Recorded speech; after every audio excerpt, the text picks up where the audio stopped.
Untuk kalian yang mau berdonasi, alangkah baiknya injak dulu baru donasi. Injak apa? Nah, injak iki lho. Injak raine iki. Pokoknya injak sik. Lagi do.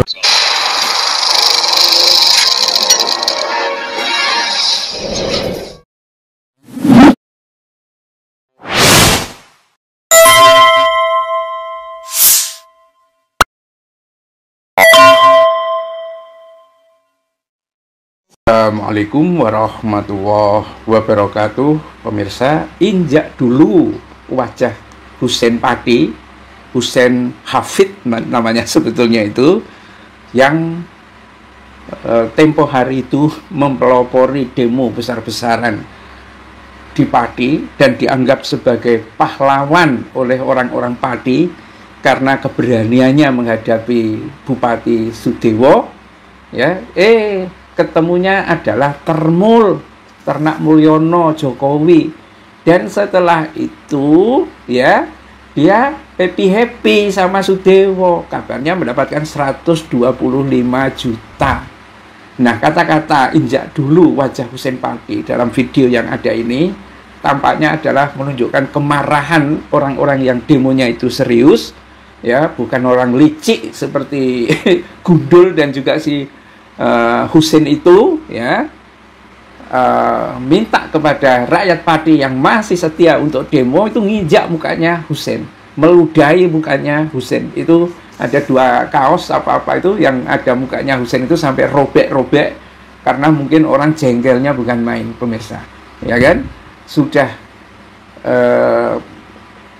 memprovokasi atau mendorong semangat untuk melawan bupati, malah dia sendiri happy sama bupatinya dan mendapatkan uang 125 juta. Bahkan ketahuan setelah dapat uang, ya, itu beli motor gitu loh. Setelah beli motor, dia kejang-kejang di klub malam. Coba, ini namanya kelihatannya ini duda, pemirsa. Ya, itulah mungkin tidak punya duit dan lain sebagainya. Orang lapar, ya, kelihatannya aja marah, ya. Kemudian dikasih duit, tahu itu Sudewo kan cukup pengalaman, anggota DPR 2 kali. Jane iki kayak butuh apa toh, Sen? Sini coba ngomong-ngomong lah kita baik-baik, kita berdua dulu, ya kan? Jane butuh apa? Aku ki mati, Pak. Ra iso bayar PBB, ra duit. Oh, kamu mau butuh duit, tak kasih, tapi kita foto bareng. Terus kamu buat pernyataan ya, aku sudah tidak lagi ikut demo gitu ya. Ya mungkin karena hanya modalnya itu Husein itu mungkin karena nekatnya, ya, tidak pernah membayangkan dapat duit saat 125 juta.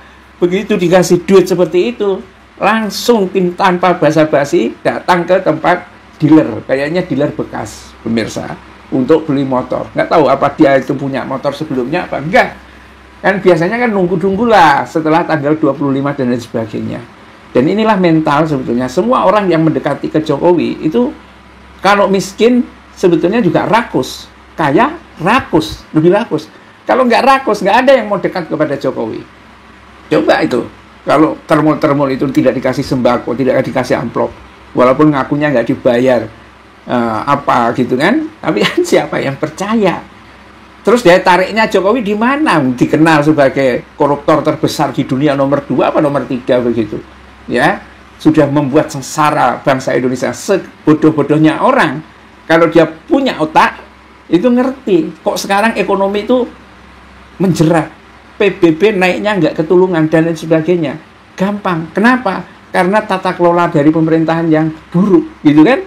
Sebetulnya itu. Nah, model-model kayak Husein Pati, kemudian satunya yang Gundul. Yang Gundul itu hanya katanya dapat 2 juta saja, sudah menyerah. Nah, ada satu tokoh lagi, ya, nggak tahu nanti ini kalau sampai tanggal 25, kemudian tokoh yang satu lagi di Pati ini kemudian dibeli dengan harga tawaran yang agak tinggi, ya gitu. Kemudian nggak jadi demo, sudah selesai, ya kan? Jadi kerakusan itu memang luar biasa. Itu mengapa Pati itu menang. Sembako siapa yang paling banyak digelontorkan, ya dia yang menjadi pemenangnya, dan itu adalah yang didukung oleh Prabowo dan juga Jokowi, ya. Walaupun akhirnya rakyatlah yang menderita. Kalau demo sampai gagal dan bupati tidak bisa turun, ya kemungkinan kesengsaraan akan menanti rakyat Pati. Karena sudah ketahuan orang yang menjadi koordinatornya itu mudah untuk dibeli. Ya, Hussein itu sudah sold, sudah terjual dengan harga berapa? 135 juta. Kalau yang satunya cuma 2 juta, yang gundul gemuk itu. Bayangkan pemirsa, ya, satu demonstrasi yang tampaknya dieluk-elukan oleh rakyat di berbagai daerah, ternyata koordinatornya pengkhianat kayak bajingan juga. Billahi taufik wal hidayah. Assalamualaikum warahmatullahi wabarakatuh.